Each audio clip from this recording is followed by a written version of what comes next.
نحمدہ و نصلی علی رسولہ الکریم اما بعد بسم اللہ الرحمن الرحیم۔ آج ہمارا 8واں رکوع ہے، چھٹے پارے کا 8واں رکوع، اور سورہ مائدہ کا چوتھا رکوع۔ 3 رکوع سورہ مائدہ کے اور چھٹے پارے کے 7 رکوع الحمدللہ ہم پڑھ چکے۔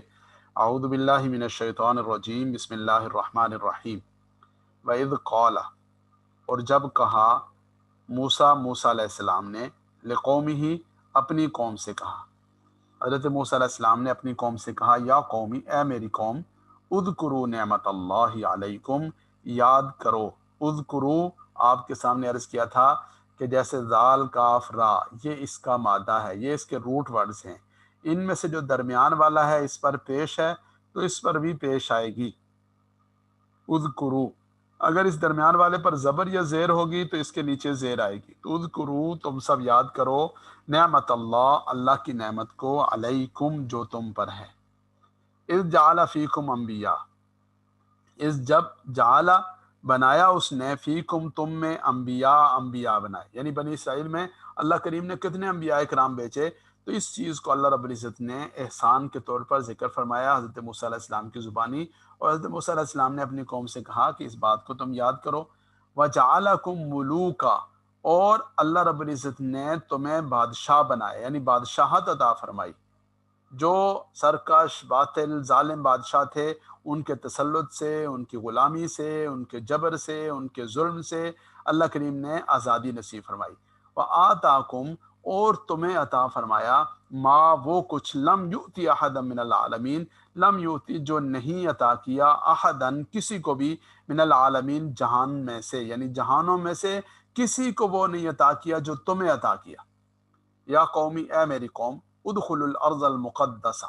ادخلوا داخل ہو جاؤ، الارض المقدسہ اس مقدس سرزمین میں، التی کتب اللہ لکم، وہ جو تمہارے لیے اللہ نے لکھ دی۔ تو لکھا ہے کہ جب اللہ رب العزت نے فرعون کیے ظلم و ستم سے انہیں نجات دی، فرعون غرق ہوا، تو فرعون نے چونکہ انہیں غلام بنا رکھا تھا مصر میں، اور حقیقی جو ان کی سرزمین تھی وہ فلسطین اور شام کی سرزمین تھی، جو مقدس سرزمین کہلاتی ہے، جہاں قبلہ اول ہے، جہاں انبیاء کرام تشریف لاتے رہے، جہاں تاریخ انسانی کے، تاریخ اسلامی کے عظیم و شان قسم کے واقعات رونما ہوتے رہے، تو اس سرزمین میں جانے کا حکم دیا گیا۔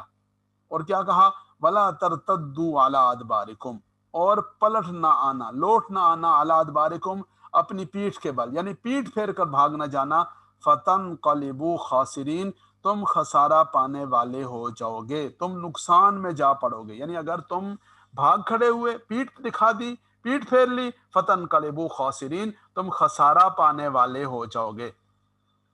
قالو، وہ کہنے لگے، یا موسیٰ، اے موسیٰ، ان فیہا قوما جبارین، کہ بے شک اس جگہ میں، یعنی وہ جس مقدس سرزمین کی آپ بات کر رہے ہیں، وہاں تو بڑے سخت لوگ ہیں، جبارین، سرکش ہیں، ظالم ہیں، سخت ہیں۔ لکھا ہے کہ یہ قوم عاد و سمود کی اولاد تھے، اور بڑی ڈیل ڈول والے، جسمانی طور پر اور ہر اعتبار سے بڑی قوت اور طاقت والے تھے، اور ان کو کہتے تھے قوم عمالقہ، عین میم الف ما لام کاف ہا، قوم عمالقہ۔ یہ لوگ کیا کرتے تھے کہ ان کا جو ڈیل ڈول تھا، یا جو ان کی ظاہری شان و شوکت، یا ان کا روب آپ کہہ لیں، یا جو ان کا وقتی ظاہری جو ٹیپ ٹاپ تھی، اس کی وجہ سے انہوں نے لوگوں پر ایک دھاک بٹھا رکھی تھی۔ اب اللہ رب العزت نے حضرت موسیٰ علیہ السلام کی قوم کو کے ساتھ یہ وعدہ کیا کہ اللہ تمہیں فتح نصیب فرمائیں گے، لیکن تم جذبہ جہاد سے سرشار ہو کر جاؤ۔ تو انہوں نے کہا کہ جی یہ تو نہیں، ہم ان کے ساتھ تو نہیں لڑ سکتے، یہ تو بڑے سخت اور بڑے زور آور لوگ ہیں۔ ان کے بارے میں بہت سارے قصے لکھے ہوئے ہیں کہ جی ان کا جسم ایسا تھا، اور اس ایک بندے نے ان کے جو 12 سردار تھے ان کو گرفتار کر لیا تھا، پتہ نہیں کیا کیا کہانیاں۔ تو یاد رکھیے کہ یہ جو کہانیاں اور داستانیں ہیں، یہ بعض جگہوں پر اسرائیلی روایات کے طور پر لکھی گئی ہیں۔ تو جس چیز پر قرآن کریم کا سمجھنا موقوف نہ ہو، اس کو ذکر کرنے کی ضرورت نہیں ہوتی، اور اگر کہیں ذکر کیا بھی جائے تو اس کی حیثیت یہ ہے، اسرائیلی روایات انہیں کہتے ہیں، ان کی حیثیت یہ ہے کہ اگر وہ بات قرآن و سنت کے منافی ہے، قرآن و سنت کے ضابطوں اور اصولوں سے متصادم ہے، تو وہ ناقابل قبول ہے۔ اور اگر وہ قرآن و سنت کے ساتھ ہم آہنگ ہے تو پھر ٹھیک ہے، کوئی بات نہیں، اس کا ذکر کرنے میں کوئی حرج نہیں۔ جیسے آپ رات نے دیکھا ہوگا کہ بے شمار واقعات بیان ہوتے ہیں، حضرت موسیٰ علیہ السلام کے واقعات، بنی اسرائیل کے واقعات، سابقہ قوموں کے واقعات،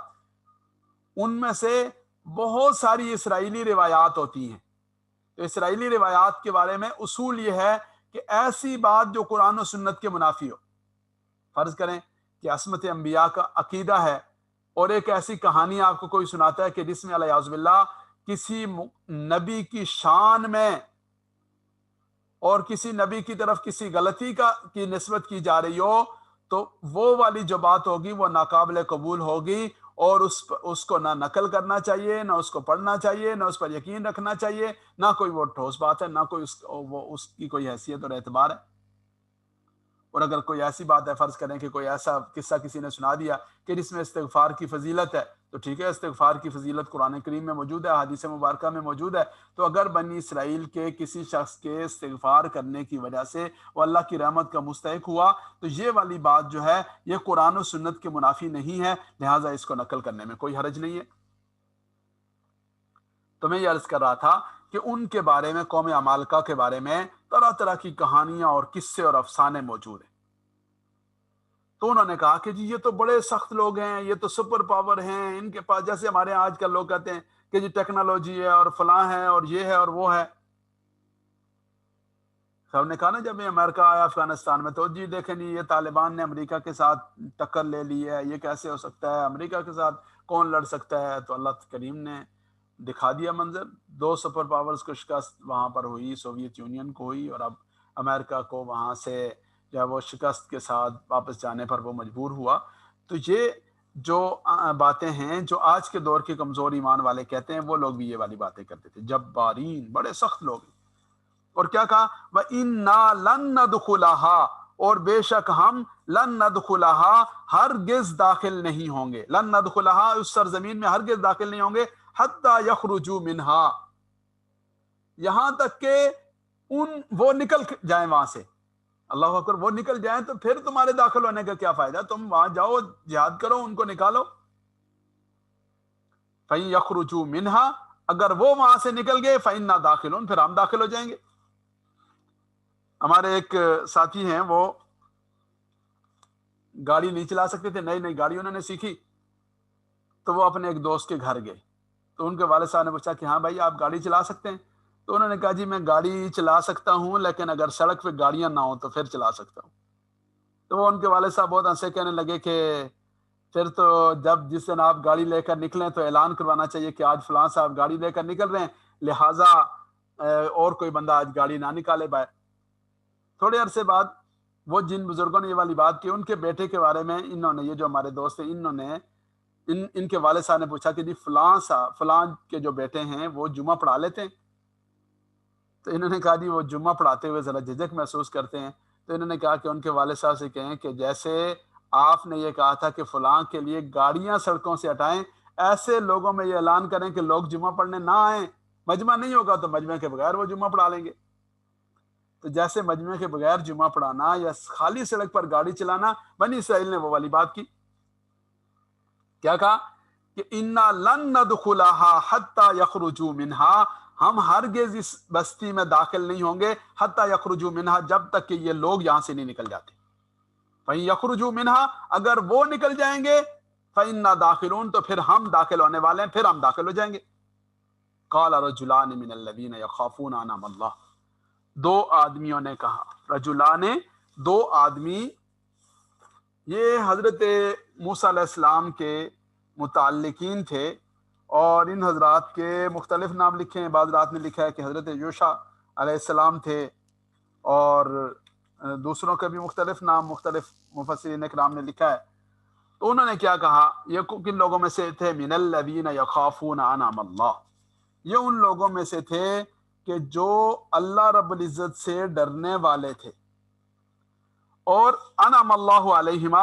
ان پر اللہ رب العزت نے انعامات فرما رکھے تھے، اللہ رب العزت کی رحمتوں کے، اللہ رب العزت کی نعمتوں کے وہ مستحق ہو گئے تھے۔ تو انہوں نے کیا کہا کہ ادخلوا علیہم الباب، کہ ارے بھائی باہر بیٹھ کر کانپنے سے بہتر ہے، باہر بیٹھ کر یہ جو تم ڈر رہے ہو، باہر بیٹھ کر یہ جو تم خوفزدہ ہو، اس سے بہتر ہے کہ تم ایک دفعہ جاؤ تو صحیح، داخل تو ہو۔ تو وہ ہمت نہیں کر رہے تھے، تو انہوں نے ان سے کہا کہ فَإِذَا دَخَلْتُمُوهُمْ، جب تم داخل ہو جاؤ گے تو فَإِنَّكُمْ غَالِبُونَ، تم غالب ہو جاؤ گے۔ ارے بھائی تم جاؤ تو صحیح، ہمت تو کرو، تو جب تم داخل ہو جاؤ گے تو تم ہی غالب ہو جاؤ گے۔ وَعَلَى اللَّهِ فَتَوَكَّلُوا إِن كُنتُم مُؤْمِنِينَ، اللہ رب العزت پر بھروسہ کرو، ان کنتم مؤمنین، اگر تم ایمان والے ہو تو اللہ پر بھروسہ کرو۔ قالوا، وہ کہنے لگے یا موسیٰ، اے موسیٰ، انا لن ندخلها ابدا ما داموا فیہا، ہم تو ہرگز، انا بے شک ہم، لن ندخلها، ہم ہرگز اس میں داخل نہیں ہوں گے، ابداً کبھی بھی داخل نہیں ہوں گے، ما داموا فیہا، جب تک وہ اس میں ہیں ہم تو نہیں جائیں گے۔ فاذهب انت وربك فقاتلا انا هاهنا قاعدون، فاذهب، آپ جائیے، وربک، آپ کا رب جائے، فقاتلا، اور جا کر لڑیں، انا هاهنا قاعدون، ہم تو ادھر بیٹھے ہوئے ہیں۔ تو دیکھیں میرے آقا صلی اللہ علیہ وسلم کے جانثاروں نے، صحابہ نے رسول رحمت صلی اللہ علیہ وسلم کی بارگاہ میں عرض کیا، اے اللہ کے حبیب صلی اللہ علیہ وسلم، ہم بنی اسرائیل کی طرح آپ سے یہ نہیں کہیں گے کہ فَاذْهَبْ أَنْتَ وَرَبُّكَ فَقَاتِلَا إِنَّا هَاهُنَا قَاعِدُونَ، آپ اور آپ کا رب جا کر لڑیں، ہم ادھر بیٹھے ہوئے ہیں۔ ہم آپ کے ساتھ لڑیں گے، آپ کے سامنے سے، آپ کے آگے سے، آپ کے پیچھے سے، آپ کے دائیں سے بائیں سے، ہم آپ کے دشمنوں کے ساتھ لڑیں گے، ہم جہاد کریں گے۔ اور انہوں نے اپنے کردار و عمل اور اپنی زندگی کے ذریعے سے، اپنی قربانیوں کے ذریعے سے بتا دیا کہ وہ کس طرح رسول الرحمت صلی اللہ علیہ وسلم کے ساتھ جانثاری کا اور محبت کا اور خلوص کا اور بہادری کا اور جرأت کا انہوں نے مظاہرہ کیا۔ تو بنی اسرائیل نے کیا کہا؟ قالوا یا موسیٰ، کہنے لگے اے موسیٰ، انا لن ندخلها ابدا، ہم ہرگز داخل نہیں ہوں گے، ما داموا فیہا، جب تک یہ لوگ اس میں ہیں، فاذهب، آپ جائیے، انت، آپ جائیے، وربک، اور آپ کا رب جائے، فقاتلا، آپ دونوں قتال کیجئے، انا ہاہنا قاعدون، بے شک ہم یہاں بیٹھے ہوئے ہیں، انت، یہ آج آپ نے پڑھا نا، انت، آپ جائیے، انا ہاہنا قاعدون، ہم یہاں پر بیٹھے ہوئے ہیں۔ قال، حضرت موسیٰ علیہ السلام نے اپنے رب کی بارگاہ میں عرض کیا، ربی، اے میرے رب، انی لا املک الا نفسی و اخی، کہ مجھے، میرا اختیار نہیں ہے مگر اپنے اوپر ہے اور اپنے بھائی پر ہے۔ لا املک الا نفسی و اخی، میں اپنا مالک ہوں، اپنے بھائی کا مالک ہوں، اپنا معاملہ میرے اختیار میں ہے، میرے بھائی کا ہے۔ ففرق بیننا و بین القوم الفاسقین، ہمارے اور ان فاسق لوگوں کے درمیان آپ جو ہے وہ فرق کر دیں، فیصلہ کر دیں، جدائی ڈال دیں۔ قال، ارشاد فرمایا، فإنها محرمۃ علیہم 40 سنہ، جب انہوں نے یہ طرز عمل اختیار کیا، بزدلی دکھائی، ہمت نہیں کی، بہانے کیے، عذر کیے، اللہ کے نبیوں کے سامنے انکار کر لیا، تو اللہ رب العزت کی طرف سے ان کے اوپر عذاب مسلط ہوا۔ کیا عذاب مسلط ہوا؟ 40 سال تک میدان تیہ میں ان کو حیران و سرگردان چھوڑ دیا گیا، کوئی باڑ نہیں تھی، کوئی حصار نہیں تھا، کوئی قید نہیں تھی، لیکن کیا ہوا کہ وہ سفر کرتے کرتے کرتے آخر میں جب دیکھتے تو پھر دوبارہ اسی جگہ ہوتے۔ 40 سال تک وہ میدان تیہ میں بھٹکتے رہے۔ تو اللہ رب العزت نے اپنے نبیوں اور اپنے نیک لوگوں کے دلوں میں تو اطمینان ڈال دیا، لیکن بنی اسرائیل میدان تیہ میں حیران و سرگردان 40 سال تک وہاں بھٹکتے رہے۔ قال فإنها محرمۃ علیہم 40 سنہ، 40 سال کے لیے حرام قرار دی گئی ہے، تمہاری پہنچ سے باہر ہو گئی۔ یتیہون فی الارض، وہ حیران و سرگردان، یتیہون فی الارض، اس زمین میں بھٹکتے رہے۔ فرمایا فلا تأس علی القوم الفاسقین، ان فاسق لوگوں پر افسوس کا اظہار نہ کریں، ان فاسق لوگوں کے ساتھ ہمدردی کا اظہار نہ کریں، یہ اسی سلوک کے مستحق تھے۔ تو دوبارہ دیکھیے، اعوذ باللہ من الشیطان الرجیم، بسم اللہ الرحمن الرحیم، وَإِذْ قَالَ مُوسَىٰ لِقَوْمِهِ، جب حضرت موسیٰ علیہ السلام نے اپنی قوم سے کہا یا قومی، اے میری قوم، اذکروا نعمت اللہ علیکم، یاد کرو اللہ کی نعمت کو جو تم پر ہے، اذ جعل فیکم انبیاء، جو تم پر اس نے فرمائی، اذ جعل فیکم انبیاء، جب اس نے تم میں انبیاء بنائے، وجعلکم ملوکا، تمہیں بادشاہ بنایا، وآتاکم ما لم یؤت احدا من العالمین، تمہیں وہ عطا فرمایا جو اس نے کسی کو بھی نہیں دیا جہانوں میں سے، جہان والوں میں سے، یا قومی، اے میری قوم، ادخلوا الارض المقدسۃ التي كتب اللہ لکم، داخل ہو جاؤ اس پاکیزہ سرزمین میں جس کے بارے میں اللہ رب العزت نے جو تمہارے لیے لکھ رکھی ہے، ولا ترتدوا، مت پلٹ جانا، علی ادبارہم، اپنی پیٹھ کے بل، فتنقلبوا خاسرین، کہ تم خسارہ پانے والے ہو جاؤ۔ قالوا یا موسیٰ، وہ کہنے لگے اے موسیٰ، ان فیہا قوما جبارین، بے شک اس میں بڑی سرکش، بڑی سخت قوم ہے، وَإِنَّا لَن نَدْخُلَهَا، اور ہرگز ہم اس میں داخل نہیں ہوں گے، حتی یخرجوا منہا، یہاں تک کہ وہ وہاں سے نکل جائیں، فَإِن يَخْرُجُوا مِنْهَا فَإِنَّا دَاخِلُونَ، اگر وہ نکل جائیں گے تو پھر ہم داخل ہوں گے۔ قال رجلان من الذین یخافون، دو آدمیوں نے کہا ان میں سے جو یخافون، اللہ سے ڈرنے والے تھے، انعم اللہ علیہما، اللہ رب العزت نے ان پر انعام فرما رکھا تھا۔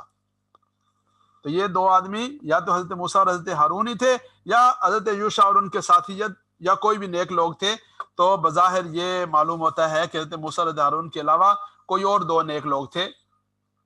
انعم اللہ، یخافون پہلی صفت، وہ اللہ سے ڈرنے والے تھے، انعم اللہ علیہما، اللہ نے ان پر انعام فرما رکھا تھا۔ کیا کہا؟ ادخلوا علیہم الباب، ان کے دروازے میں داخل تو ہو جاؤ۔ فَإِذَا دَخَلْتُمُوهُ، جب تم داخل ہو چکو گے تو فَإِنَّكُمْ غَالِبُونَ، تو بس بے شک تم غالب آ جاؤ گے۔ وَعَلَى اللَّهِ فَتَوَكَّلُوا، اللہ پر چاہیے کہ تم بھروسہ رکھو۔ وَعَلَى اللَّهِ فَتَوَكَّلُوا، اللہ پر بھروسہ رکھو، توکل کرو، ان کنتم مؤمنین، اگر تم ایمان والے ہو۔ قالوا، وہ کہنے لگے یا موسیٰ، اے موسیٰ، انا لن ندخلها، بے شک ہم ہرگز داخل نہیں ہوں گے اس میں، ابداً، کبھی بھی، ما داموا فیہا، جب تک وہ یہاں ہیں، فاذهب انت وربک فقاتلا، آپ جائیے، آپ کا رب جائے، فقاتلا، لڑیے ان کے سامنے، انا ہاہنا قاعدون، ہم تو یہاں بیٹھے ہوئے ہیں۔ قال ربی، حضرت موسیٰ علیہ السلام نے عرض کیا، ربی، اے میرے رب، انی لا املک الا نفسی واخی، کہ میں مالک نہیں مگر اپنی جان کا مالک ہوں، اپنے بھائی کے معاملے کا مالک ہوں، اس کا اختیار ہے۔ ففرق بیننا وبین القوم الفاسقین، آپ فرق کر دیجئے، فیصلہ کر دیجئے ہمارے درمیان اور فاسق و فاجر قوم کے درمیان۔ قال، ارشاد فرمایا، فإنها محرمۃ علیہم، بس بے شک وہ حرام قرار دی گئی ہے ان کے اوپر، یعنی یہ سرزمین مقدس، 40 سنۃ، 40 سال کے لیے، یتیہون فی الارض، بھٹکتے پھریں گے زمین میں، فلا تأس علی القوم الفاسقین، آپ ان فاسق گناہگار لوگوں پر افسوس کا اظہار مت کیجئے۔ صدق اللہ العظیم۔ اللہ رب العزت کی ذات سے دعا ہے اللہ تعالیٰ مجھے اور آپ کو عمل کرنے کی توفیق نصیب فرمائیں اور اپنی رحمت